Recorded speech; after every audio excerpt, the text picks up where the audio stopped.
All right, good evening. It's 6:01, so we're about a minute behind schedule, which I don't like to be. But I'm going to call this meeting to order. I'm Abby Campbell. I'm the chair of the St. Johnsbury School Board. This is our informational meeting. We're going to share some information about the revised budget and answer as many questions as we can. And at that point, I'm going to take it and hand it over to Karen Conroy, who will give us a presentation. Thank you. Thank you, Abby. Welcome, everyone. It's great to have participants in our informational meeting this evening. I can't thank, share with you how much I appreciate the level of support and the past couple weeks we've received from, parents, community members.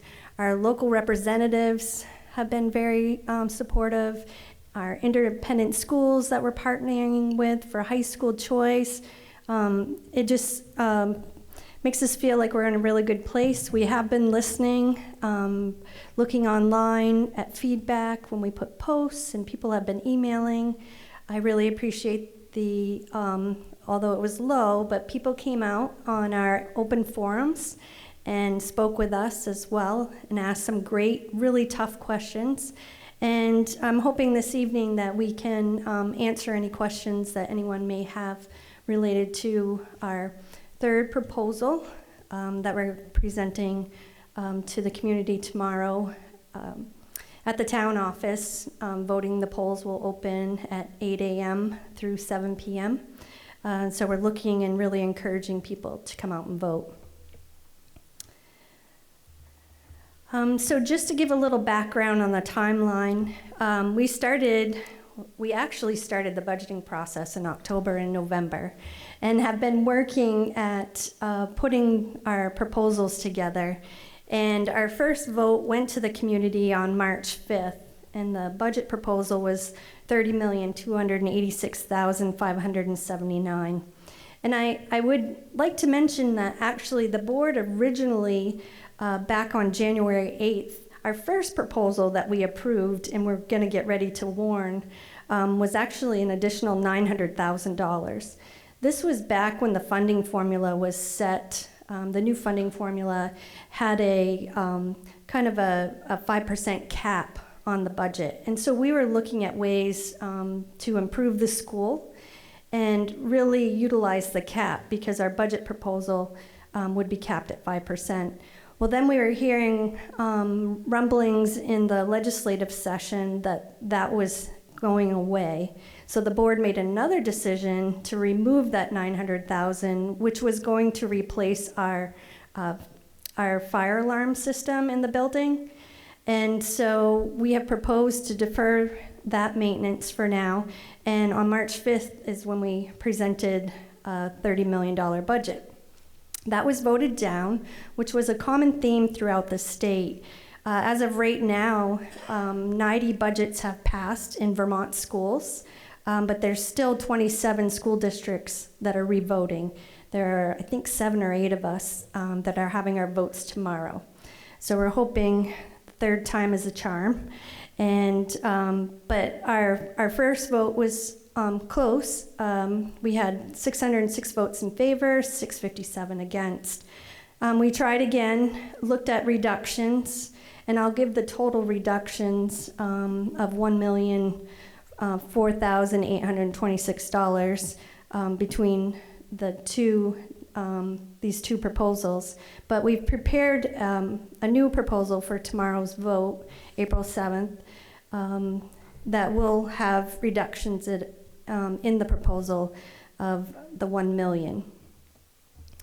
So this new budget that we proposed after many conversations, and we had a large community participation during the regular meeting and having these conversations, we have chosen to eliminate 1 teacher in 5th grade and 1 in 6th grade. And we feel comfortable doing this, although everything that we have here in a reduction does have an impact on our school community and our students.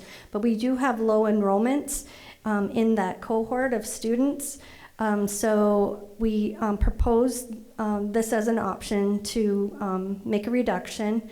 We are also going to purchase, it's called a multifunction school activity bus.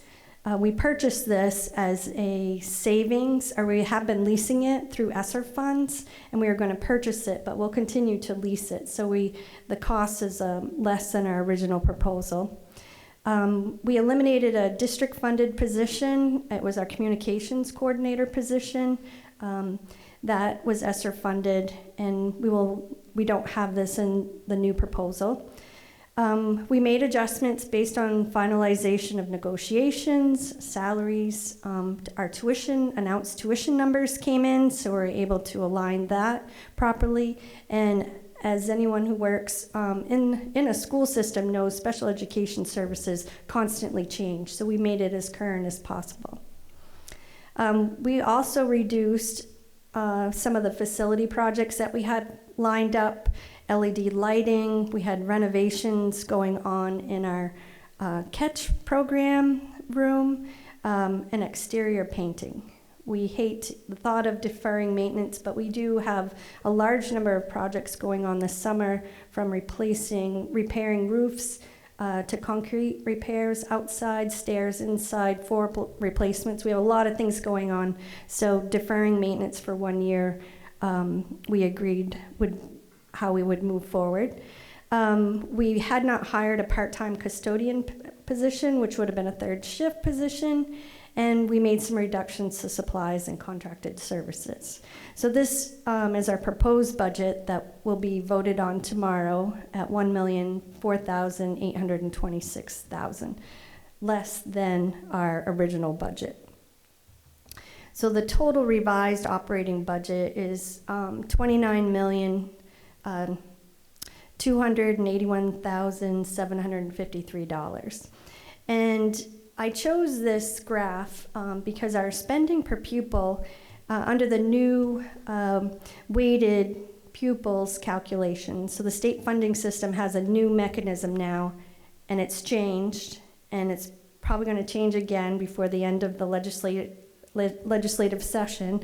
But under the current guidelines right now, our cost spending per pupil, and this is not tuition, this is not what we charge students coming to us, but it's our costs, and it's calculated the same way for all schools, so we can do comparative studies.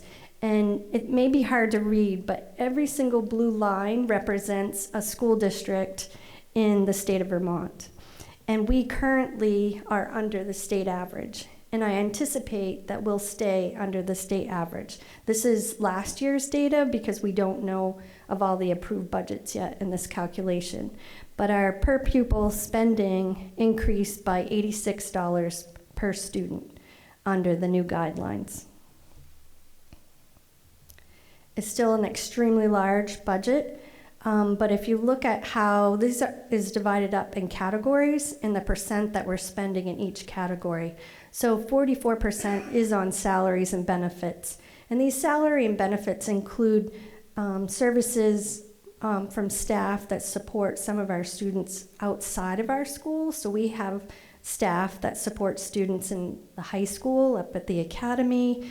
We have district case managers that support the number of students going to out-of-district placements in schools around the state. But that's the total salaries and benefits at 44%. There's 4 other categories related to like a miscellaneous or tech category, which is 1% of the budget.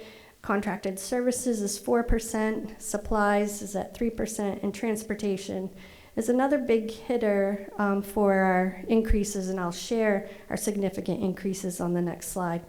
And the last is our tuition.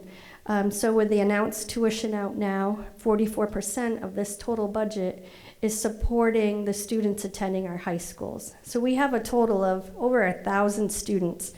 Only 600 and approximately 30 students attend this school. The others either attend school choice for high school, or they attend therapeutic programs throughout the state, and some out of state. So the tuition, we pay pre-K tuition for all of our participants that are in our universal pre-K students. So if you have a pre-K student attending ABC LOL or one of the local pre-K programs, we pay a portion. We pay 10 hours for all those students to attend. So our early ed director, Nancy Brochu, supports about 70 students that don't attend our school. We do have pre-K students in our building. We have 3 classrooms, and we're planning to move forward with 3 classrooms for next year. And we really want to focus on our early education and getting students access and services sooner than later. But we do support the universal pre-K program in our community.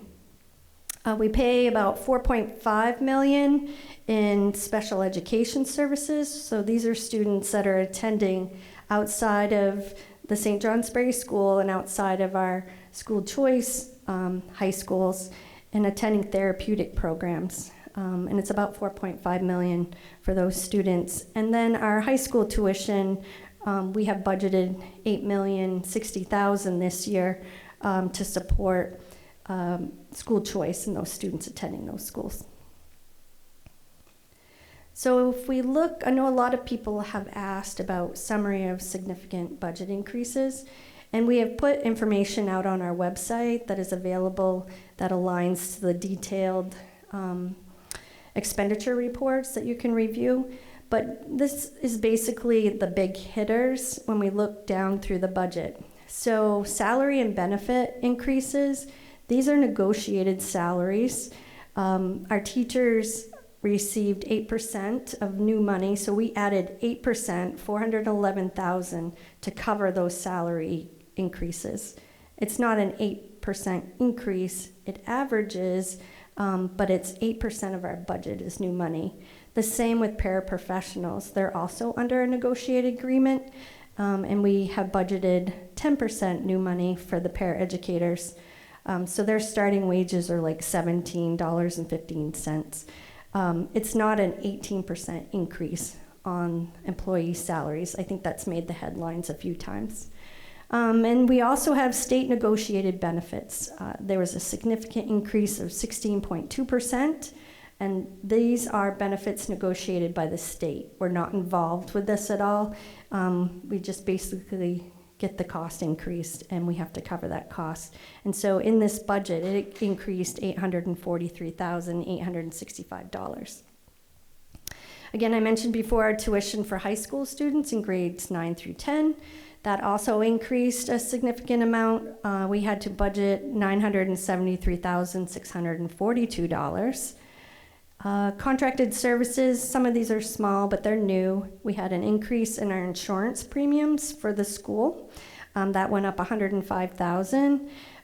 We have hired new auditing and physical services. At $27,150 was an increase.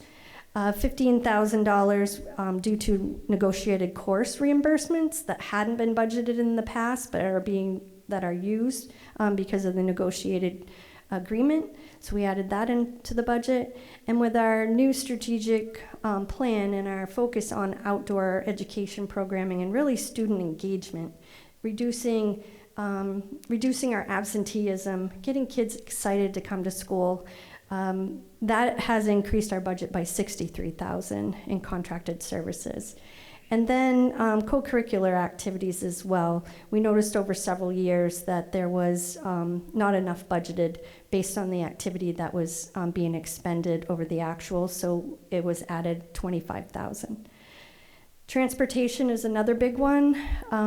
Just for our regular to and from school transportation, and this would be for just our elementary school students, was an increase of $125,000.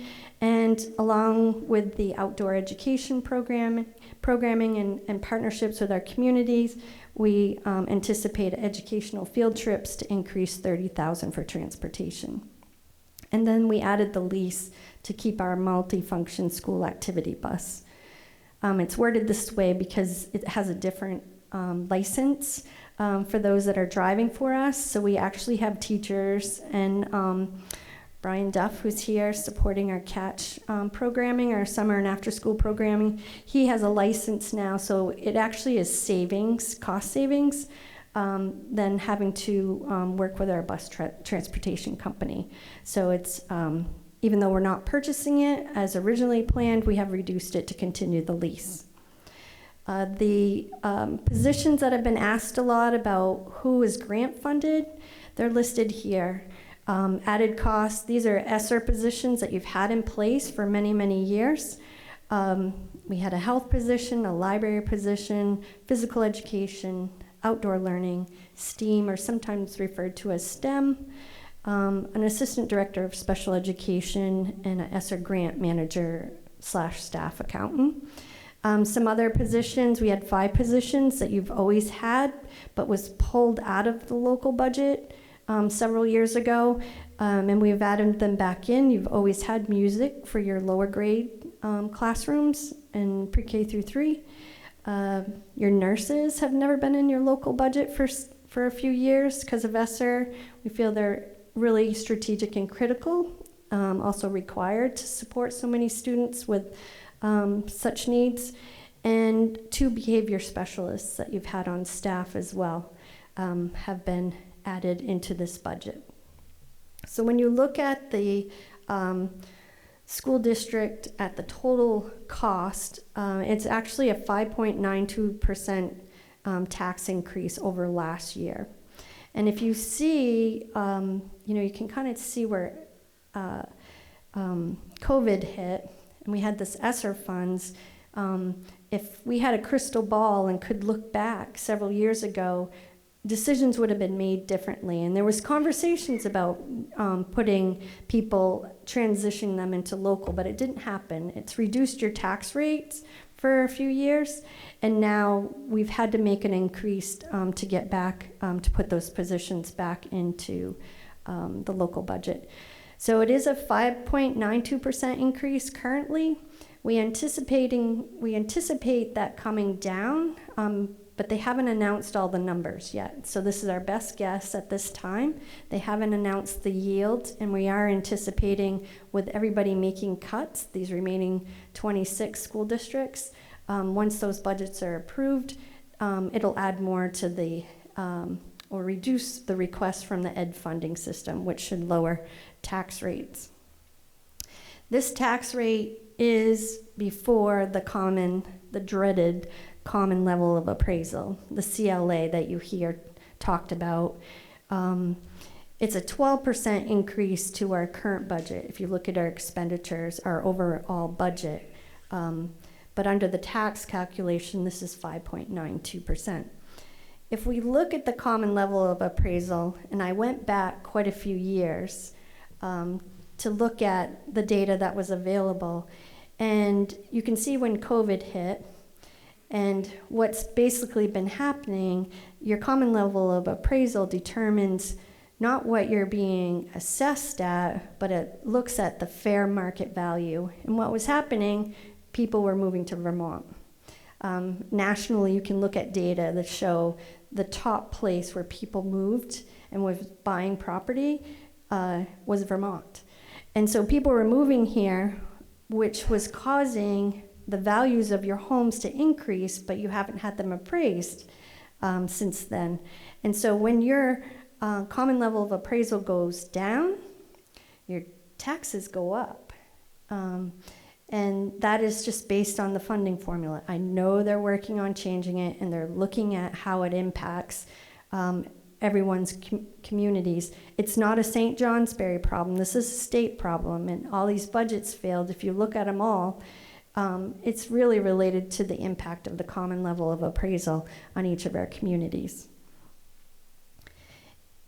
And this chart, I don't know if you can, hopefully you can read the numbers.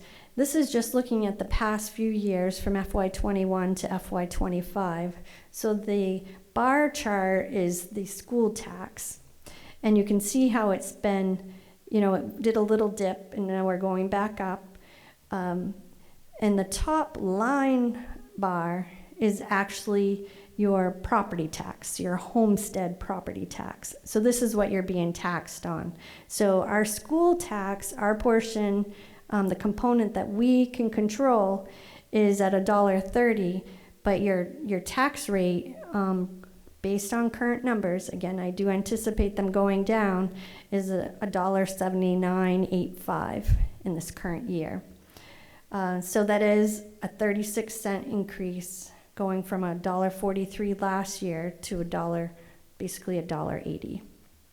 And it's hard to fathom how this happened. Again, I think if we had that crystal ball, even at a legislative level, they could have made some decisions knowing this was coming. We've been told this is coming. And again, people want to lower the taxes. I noticed this last year, on my first year, that, oh no, these positions weren't in the local, right? We should have moved them sooner, but the CLA went up last year and went down last year and had a significant impact on our tax increase. So it was 20 cents last year. So we don't see this continuing. This is not the projection we want to make, and we will continue to look at ways to reduce our expenditures and our costs. But the need is so great, and we're just starting to see the benefit with our students that it just seems like it wouldn't be the time to make those critical cuts to reduce our tax rate. And very little, we cut off $1 million. It saved us 6 cents. It's hard to make such significant cuts that even if we had a level budget, you would still have an increase. So again, this is just a picture of the common level of appraisal and how it's significantly decreasing. If you have an appraisal, I think you have an appraisal scheduled in this community in FY25, and then whatever the school tax rate would be, if you're back up to 100% of your assessed value, that's the same. It would be very similar, but we're not there yet. So these are a bunch of numbers here having to do with the very complicated education funding formula. But our request for education spending this year compared to last year, we're asking for $24,127,999. Our long-term weighted ADM has increased. And this is calculated, again, trying to make education accessible to all communities and all students. So they give extra weightings for these really small schools, or these schools, they call it sparsity. Their populations are so small, they give them extra weighting. We receive additional weighting because of the students that qualify for our federal reduced lunch program. So we have a high number of families that are living in poverty, and we're getting credit for that, which increases the weighting for our pupils. We're not one of the winners with the new weighting formula, and they're actually giving us a penny to help through the transition. There's some communities, I was looking at Winooski's school district earlier in the week, and they have a lot of English language learners as well, and that's another weighting. They know it costs more to educate students who can't speak English or are just learning to speak English, so they give more weighting. So again, it's supposed to take in consideration those categories to provide spending per pupil to educate the students in all of Vermont. So again, our school tax was at $1.30. Once you multiply that by the common level of appraisal, we're at $1.7985. So to look at the cost impact, and I just chose one example, and again, this is all subject to change. We're still waiting for final numbers in the legislative session to end. But I do know, based on last year's data, the average household in St. Johnsbury was around 132 or 137,000. So I chose an estimated property at $150,000 home. So last year, their taxes were at $18,047. Because of this CLA last year, it wasn't as low as it is this year. It's a $299 increase, so it was a total tax of $21.45. If we look at the data for this current year, on an estimated home at $150,000, based on our school tax rate at $1.30, the taxes are at $1,956, a little less than last year, but then you add on the common level of appraisal, and that's additional $742 this year. So again, as that goes down, your tax goes up. So it's estimated the difference is $552, which is $46 a month.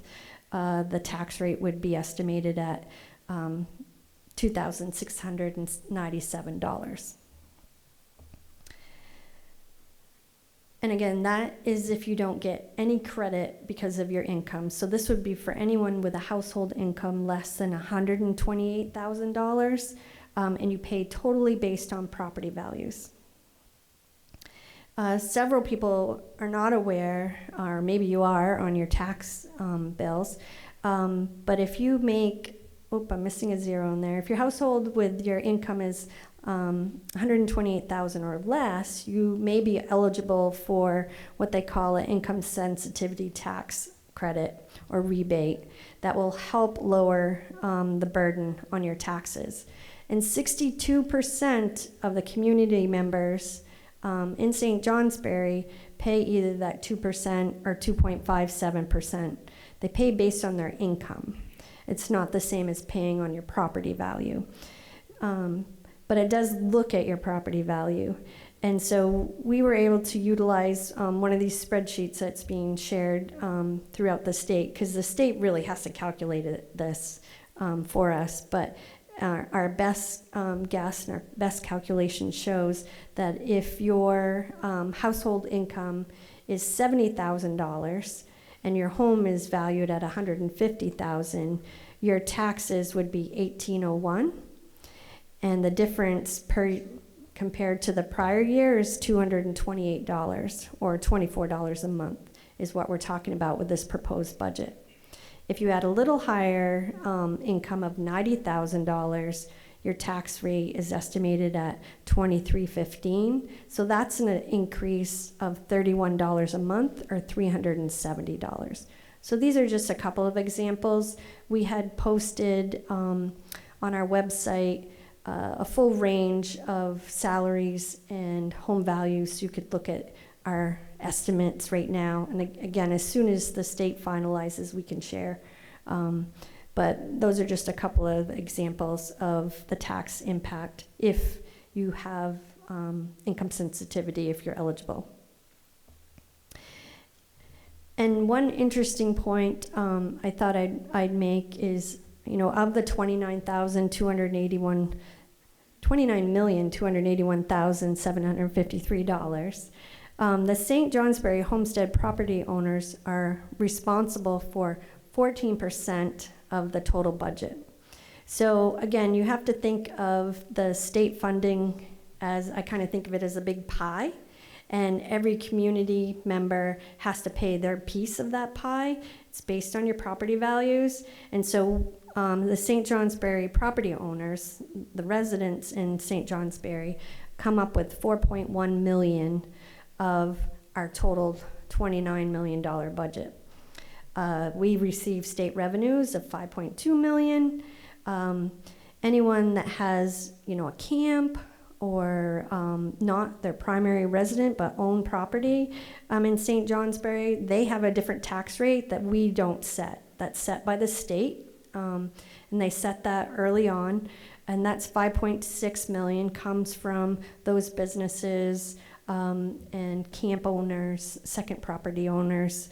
So $5.6 million comes from that pot of money, and then the rest comes from other communities. They're paying taxes to help us because they have more higher properties in their communities. So it's supporting $14.4 million is supporting the St. Johnsbury School District's budget.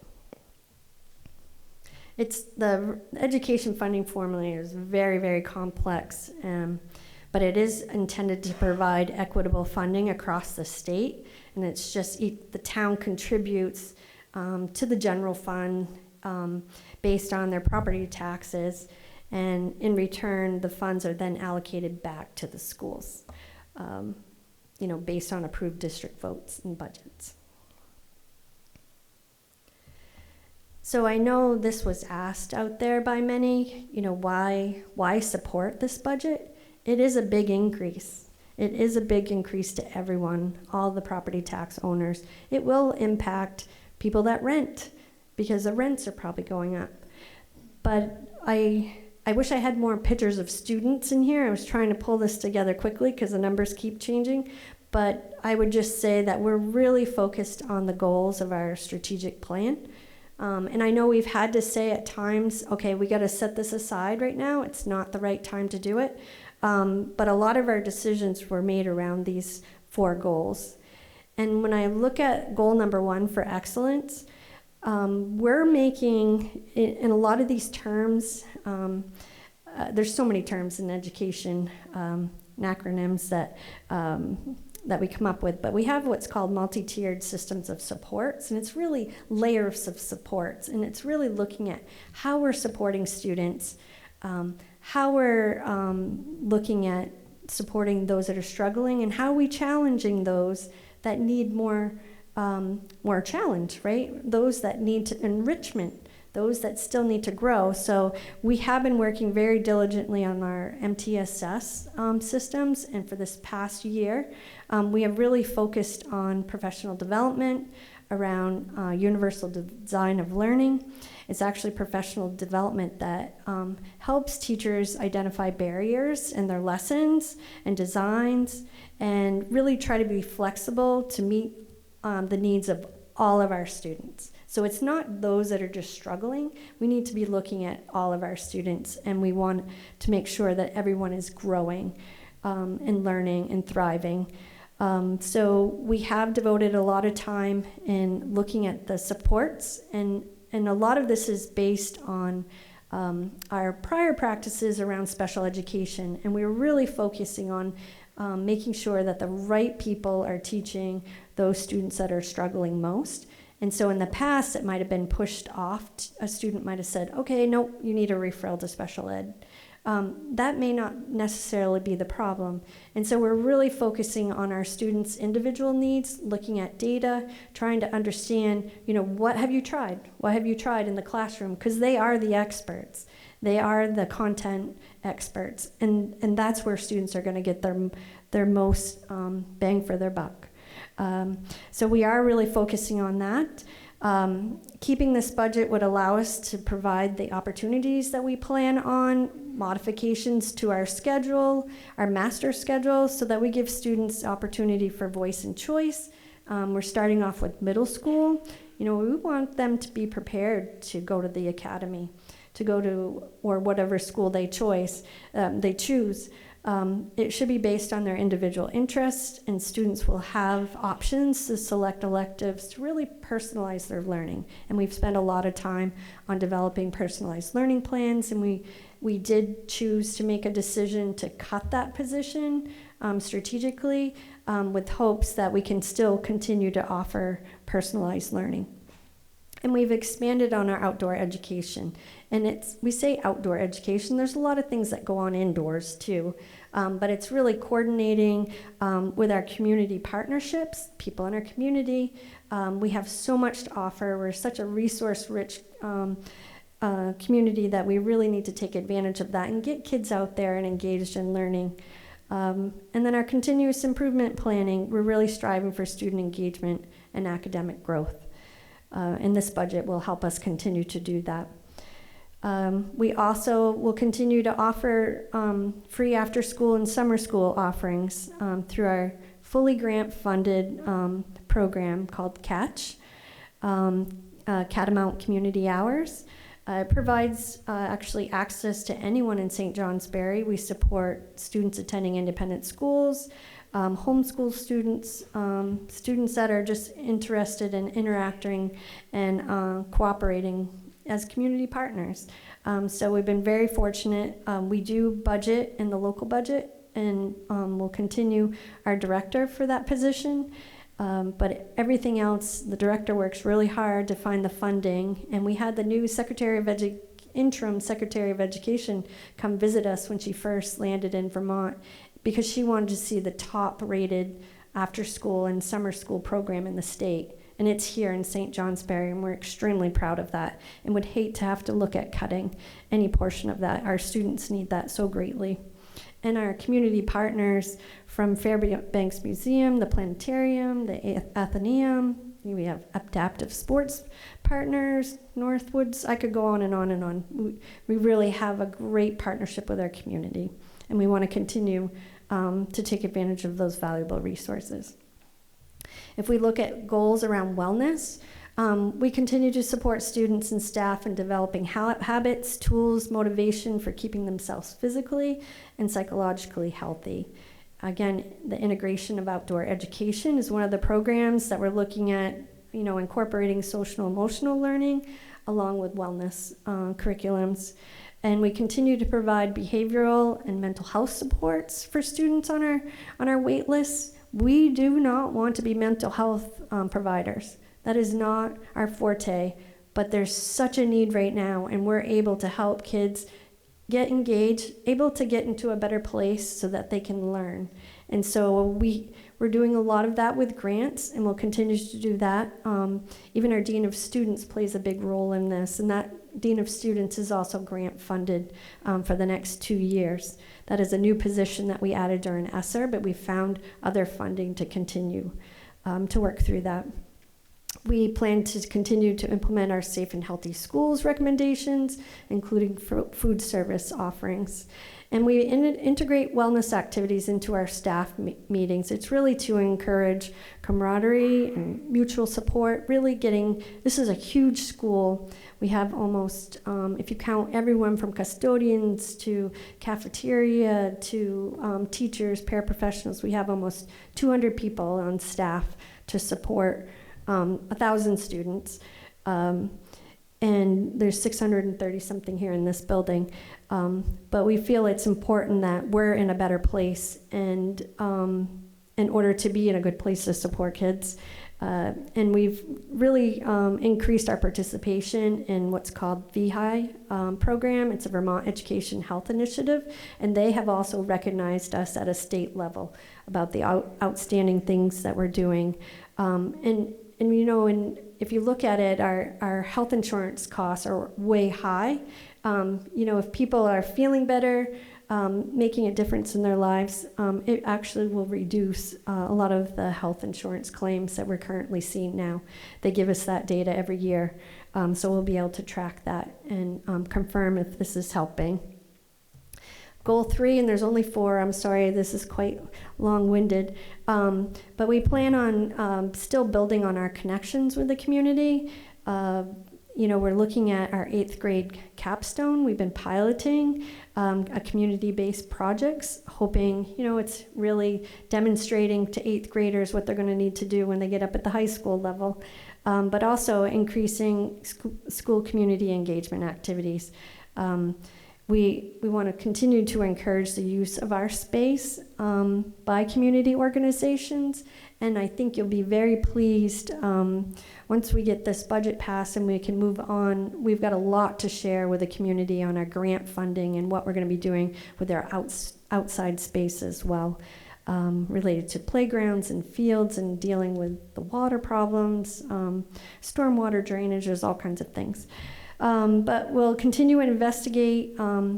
One of the big things we're really working on right now, regionally and with our mental health providers in the region, is an alternative program to better support our students. So we drive kids an hour and a half away to get education and therapeutic programs, and they're not always as successful as we'd like. We feel that we would be able to do something in this regional area in a much more cost-effective way. If you look at our special ed funding, we had $4.5 million that we're paying tuition. So there is opportunity, I believe, in this region. We've written some grants that we're hoping that will come through to help kick this project off. I do believe that we're able to do something in our school, but it's hard when you don't have a high school and you don't have curriculum. So we really need to partner together with a public school that's going to help support us with an alternative program. So we are spending a lot of efforts on that and hoping that's coming and having a big impact on our budget for next year. And we continue to maintain our pre-K program. That was something that was discussed about decreasing the size, but I really think there's a lot of value in supporting those students, the students outside and within our program. We're seeing the data coming in. We assess students in pre-K, and they're just not coming in with the functional skills that we've seen just a couple years ago. So there's a significant difference in the students that are coming our way. And so the sooner we get access to them, the sooner we're able to help them. And that's how we ended up adding, through COVID, we added a classroom in pre-K. We only had 2. We added 1 because the independent pre-Ks were struggling. They struggle to get licensed professionals to help them. And so we need to support those students, and the sooner we support them, the better off they're going to be. And our last our last goal is around organization. And although we've deferred several maintenance projects through this budgeting, through our third budget, we will be performing a number of allowable ESSER grant projects this summer that really are going to align with our future plans. And we'll be working on a facility plan so you can see it outlined over the next 5, 10, 15 years. So that is something that we're working on. We did do a large upgrade on our finance system, our financial software, and we're aligning them with acceptable practices of accountability. We're creating a lot of procedures, a lot of process flows, and really documenting, and feel very pleased. We're still not completely done, but we feel very comfortable with understanding our financials now in a much better way. We continue to seek additional funding to encourage and fund innovative classroom projects, grants. There's so much out there, and we really need to take advantage of that. And we want to continue to educate the community around the changes made to the state funding educational system. I've been a superintendent, this is my 7th year, and I've been through some tough budgeting years with districts in New Hampshire for 10 years. But this has been quite a learning process. And if I think about what I had to share with the community to pass a budget last year compared to this year, it's a flip-flop. Like if I look over several years, there's been very little data shared, and I'm familiar with that, so I know we can make that happen, but I need to make sure that I year-round communicate the changes that are going on at the state level and at the local level to make sure that we're very transparent. And we continue to review utilization in our district office. It wasn't identified in our budget, but we have reduced 2 staff members for this next year by a day. So our AP and payroll, instead of working 5 days a week, we have them working 4 days a week. So we are constantly looking at utilizing staff, and we'll also do the same in our school. I had a lot of feedback from staff members about changes to the master schedule, and I know our principals and our special ed student services director is really looking at those changes and making sure that we can accommodate students with their new options and our options for choice and voice, but also making sure we're utilizing staff to the fullest. And I know I had comments that this is not a fiscally responsible budget, but we really have tried to develop a physically responsible budget. It is student-centered. That is something that I was very proud of, to work under a school board that cared so much about kids. It's a wonderful place to be, because that's why we're here. We're here to support kids. And the funding formulas aren't great when you look at your taxes. It's just not good. But we can't lose sight of why we're here and our purpose in supporting kids. So those are around our strategic plan and where we feel we're heading in a great place. We've seen progress, and we're hoping that we can move forward and get people out to vote tomorrow. And hopefully can get back to teaching and learning and planning for next year, and really focusing on the needs of our students. So at this time, I would take any questions anyone may have. Just have people go to the mic that's there, and if you could just identify yourself. If you are from a community that's not St. Johnsbury, just please make note of that.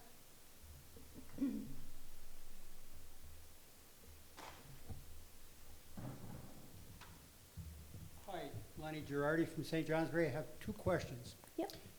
First one is, I recall it's something like 85 to 90% of our graduating 8th graders go on to St. Johnsbury Academy. Is that still accurate? It's about 73%. 73%. Yep, currently. So roughly 27% of the budget is high school tuition. So probably something like 23, 24% of that goes to St. Johnsbury Academy. It's 6 million of that 8 million. Do we work with St. Johnsbury Academy as a partner annually to try to negotiate that tuition? When the St. Johnsbury School District is hurting under a heavy burden of tax increase, do we approach the academy and say, would you like to share some of that burden and us try to negotiate that tuition down? That's question number one. Yep. Question number two is, in the event that this budget doesn't pass, what do you see as our options for the next round? Yep. Thank you. Great questions. I have had regular meetings with the academy. I feel like we've developed a great relationship with the academy, really focusing on student needs and advocating for our high school kids, because I'm not sure if they necessarily had an advocate in the past. So I feel like I've developed a great relationship with a lot of the staff, really taking advantage of even Brian and the catch programs is going up and utilizing their kitchens, and they're doing construction projects. Like, we can make this really grow. When it comes to tuition, the state actually sets what their allowable tuition rate is, and they don't have an agreement with us, or like Kingdom East has just as many students go to them. Danville has students go to them. They set a state allowable rate. We have gone back, and it's probably too late in the process, because again, at the first start back in January, there was a 5% cap. We were going to be capped. There wasn't a concern that there was going to be a problem, and then the funding formula changed midstream. So we didn't have those conversations. We had conversations, I should say, but it wasn't like urgent, because we didn't know. Again, that crystal ball would have been helpful. So does that answer your question? Yeah. Yeah.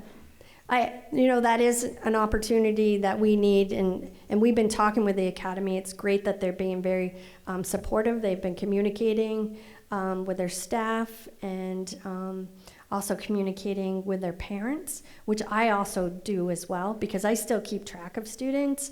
I still need to make sure that the residents of St. Johnsbury, before we pay their tuition bills, so we have ways to communicate with them as well. But that could possibly be a place that in the future we could make improvements. What normally with independent schools, they have a set rate across the state, but because they have a career center, they can increase the costs.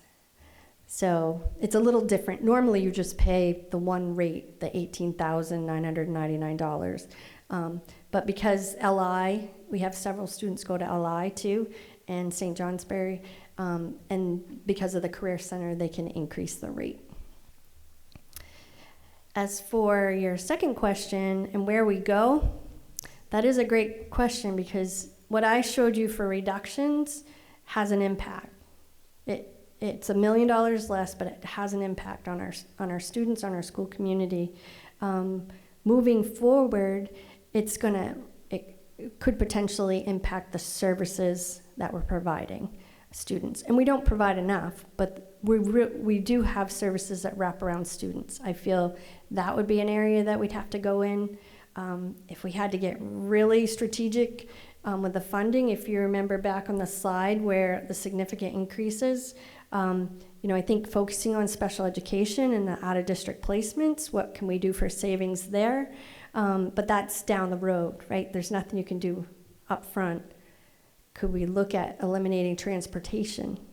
You'd never want to do that for an elementary school student because we have a hard time getting into school now, but you don't have to provide transportation to students. It's really, there's not a lot of fluff in the budget.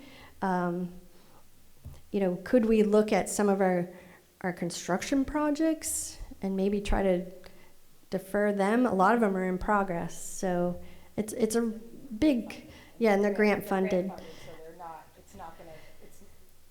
So it's going to be a tough conversation. That's going to hurt.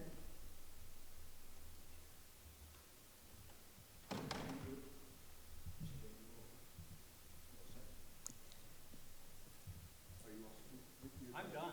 Yeah. Hi, I am Mike O'Hara. I'm from St. Johnsbury Center. First off, thank you, Karen. I reached out to you for some information. You gave it to me. I appreciate that greatly. Shared some observations with you.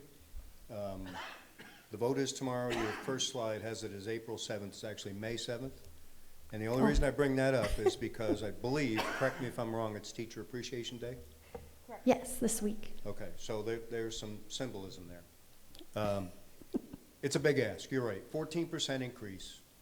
Last year was 11%. Cost of living adjustment, 3.2. That's what my Social Security wound up to be. So there's a big divide there. Mm-hmm. And so there's grave concern about the rising costs and the income not meeting. And it's just that concern. I don't have a crystal ball. I don't know what's going to happen tomorrow. But I will tell you, I made an offer. That offer stands. I'm making it in public. That if we need to go back, I'd be willing to work with the board in any way, shape, or form in order to make sure we can get a budget passed through here that's acceptable to everybody. Yep. Well, thank you. Okay.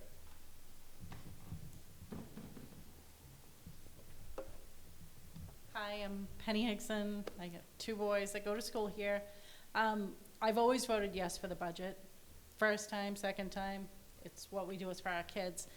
I do see places that I think are an issue. I think the busing. I see buses that have 4 or 5 kids on it.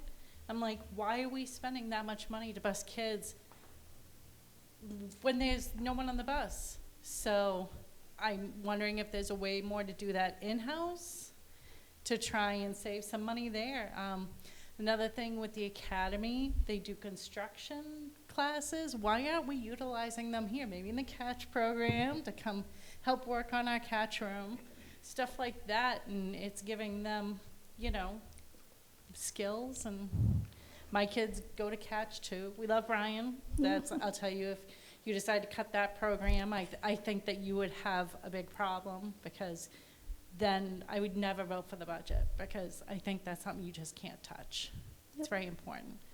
And aside from that, I've been to Colleen's Ear the other day at the bike fair, and so I am a yes for the budget. But I do think there's areas that you guys need to seriously look at and save some money. We shouldn't be paying out all that money to take kids an hour away, and I agree. So that's it. Thank you.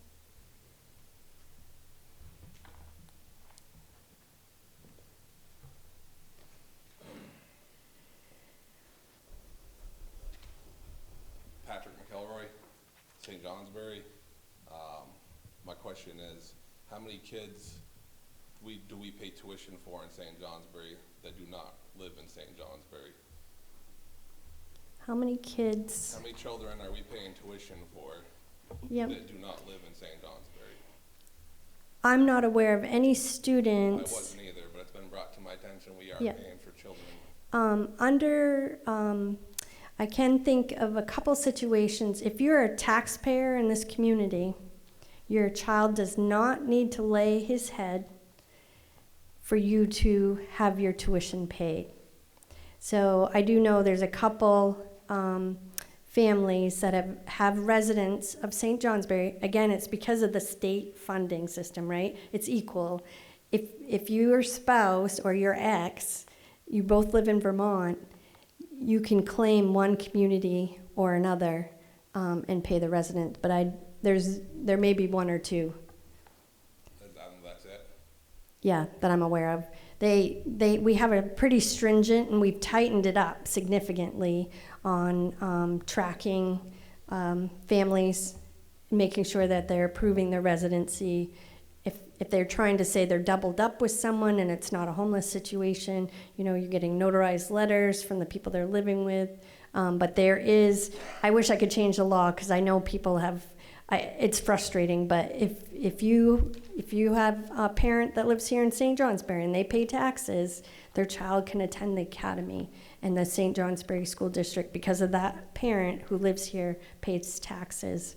We're required legally by law. Right, and I realize it's a legal issue. Yeah. But it also impacts our budget. So when parents are through law, being stripped of their children, through law, one parent takes full custody, the other parent is barely a parent anymore. So they're not good enough to be a parent. Yeah. But because that parent, they lost his children, are still living in that town, they can use him to go to school there. That's a problem. And I think it's a problem for the taxpayers that we are paying tuition for children that don't live in this town. Yep. And there's big pictures. I know there's several parents who've tried to go through hoops and buy property in St. Johnsbury just to go to the academy, or rent an apartment and go to the academy, and they've been kicked out because it's not their primary.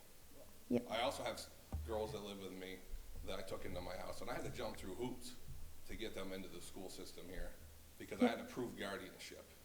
Yep, we do If a parent verify. loses parental rights or responsibility, they're not a guardian anymore. If that parent stays in St. Johnsbury should not have to pay the taxes, or the tuition, excuse me. Yep, I totally agree, but I did have, That's just something I wanted Yeah. to shed some light on, because everybody I talk to has been under the same impression as me. If the child doesn't live in St. Johnsbury doesn't pay tuition. I've always thought that the student had to live with the parent 50% of the time or more, and that's not the case. no, not based on the laws. So if they live in Danville has its high school, they can still come here, because the parent they were stripped from could still, it's just a problem, and Yeah. it does impact our budget.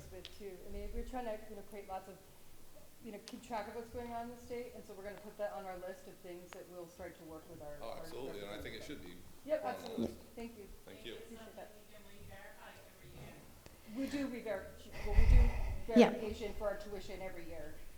And I will say that it's one thing that, previous to Karen, we didn't really do a great job of. I want to be totally honest, and one of the reasons why we did have to increase robustness of our finance office was to make sure we were doing that. There's also sort of a revenue part of it too, because we do have surrounding communities that have school choice. And so we do have students coming into our buildings that come with a tuition check, but we got to keep track of that, and we've got to do a good job of that. And that was one thing I asked Karen to do on day one, was to really get a handle on what's coming in, what's going out, where is it going, and do we really have a good handle on that? And I can say unequivocally, we have a much, much better handle on that than we did 3 years ago.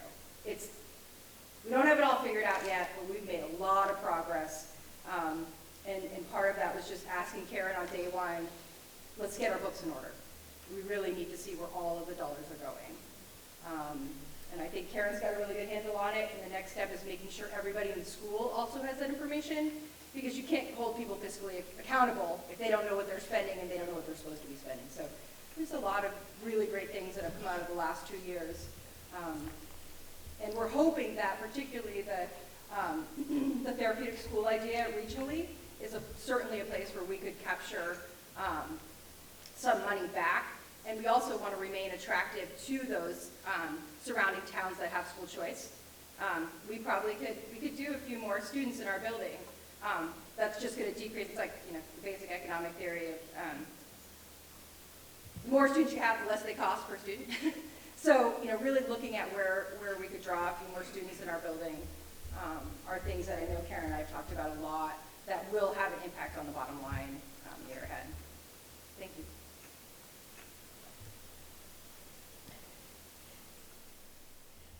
Your son has a question.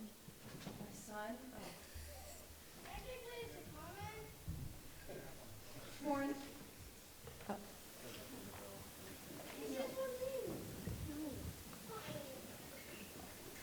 That's my son, just so everybody knows. My 9-year-old son, who I will be open to answering any questions after this meeting. Thank you for your participation, Warren. Hi, I'm Don Timpson. I live in St. Johnsbury. I thank you because you gave me information I didn't have. I worked for corporations. I was the operational manager. I did P&Ls. My suggestion to you when you do your budget next year and you present it to the town in your budget, to put more information.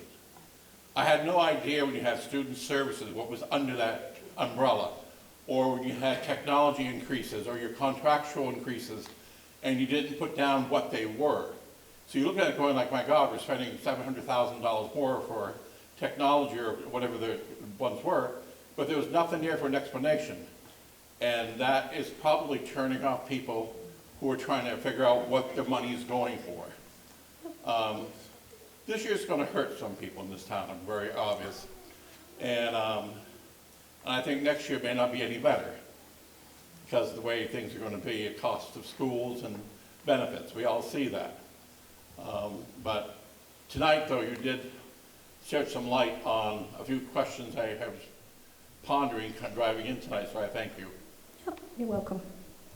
We'll keep that in mind, absolutely. We're always giving feedback on what people are looking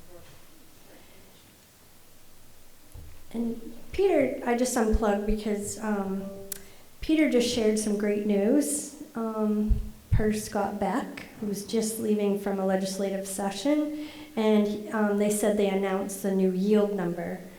So this will have, it's actually increased, so I was just going to do it real quick here. I think I have it open. It should reduce the tax rate. And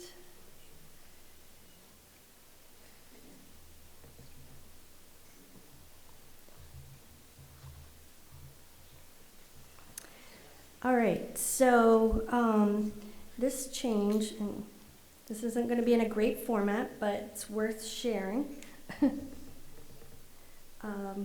So the yield is now set at $10,005. And let me see if I can reshare this. So it would actually reduce our school tax by 2 cents, so it'd be $1.28, and then it's $1.77. Oh, you're not seeing it, are you?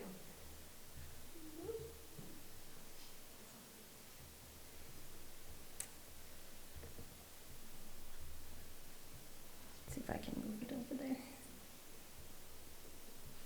Are you gonna be having people at the voting stations tomorrow for people who didn't come tonight that might have questions? We can't by law. There's a perimeter around any polling place to do any what's called electioneering, and it would be considered electioneering.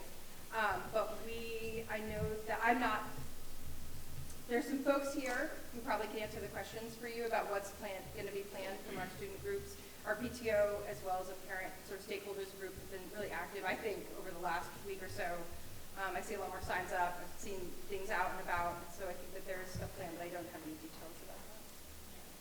Oh, I only asked because I know I met Colleen at the bike fair, and I did monopolize her time a little bit, but it gave me, like the gentleman said, a lot of information that I was just like, you've got to tell us what all this is going to. And there's going to be people, I mean, think about it, if there's 800 people voting tomorrow, there's 80 of us here, not even, I doubt, but.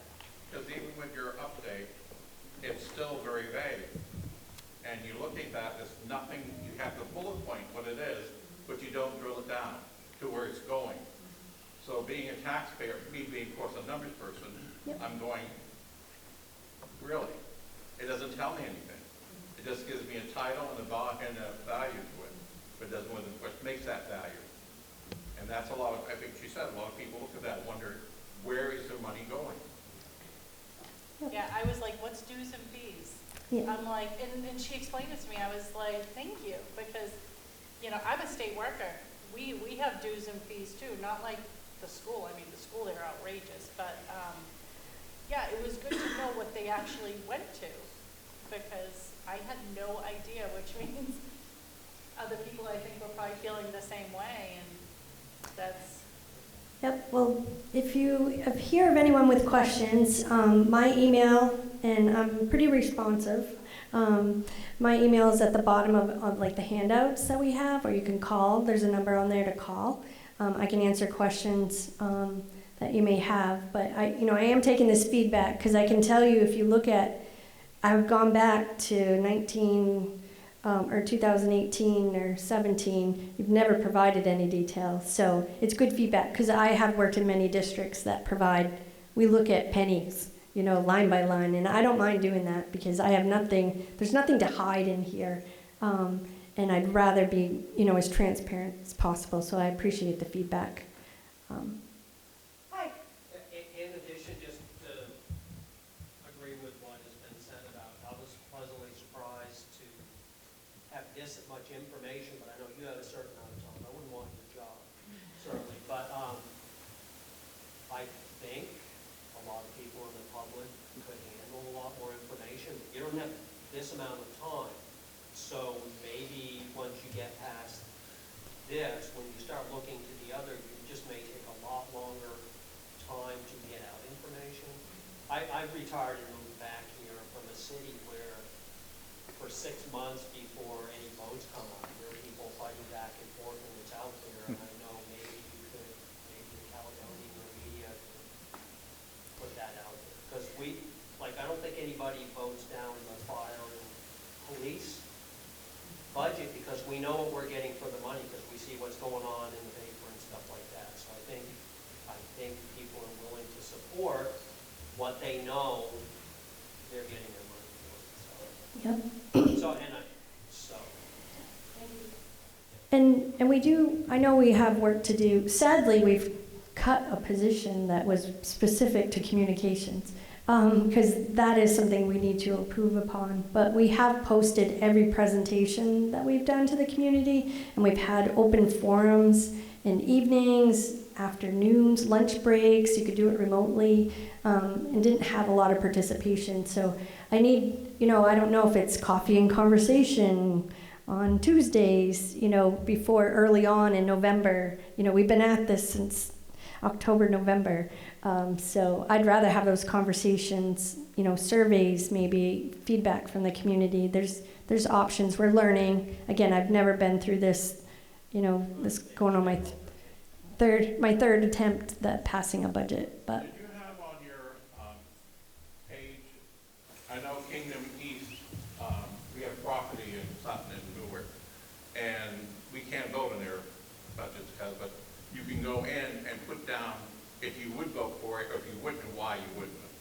yep. So you get feedback that way from people. Did we have anything like that in our format? No, but we have one prepared if we've duplicated what they've done, if we have to do this another attempt. So, but yeah, that would be great to do up front. I took the question, even though I couldn't vote for it. Yep. So, Is that the updated amount up there on line 7 under 2025? So the dollar yield, yes, this is the updated number. That's the updated one? Yeah, so it reduced the school tax to $1.28, and then the homestead, if you're a property owner, without income sensitivity, it's gone down to $1.77. So it's a few cents. I think Montpelier has heard the voters. Sorry?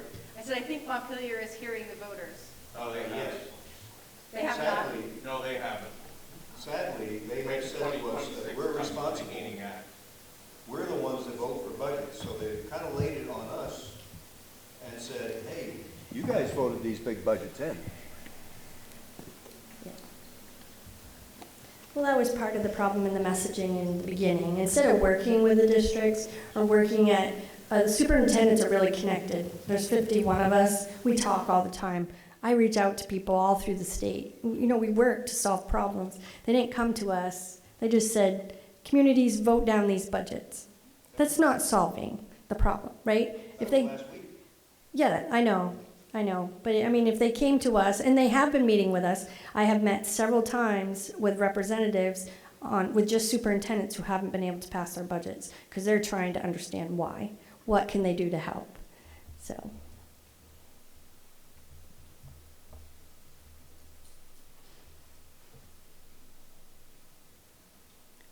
Any more questions?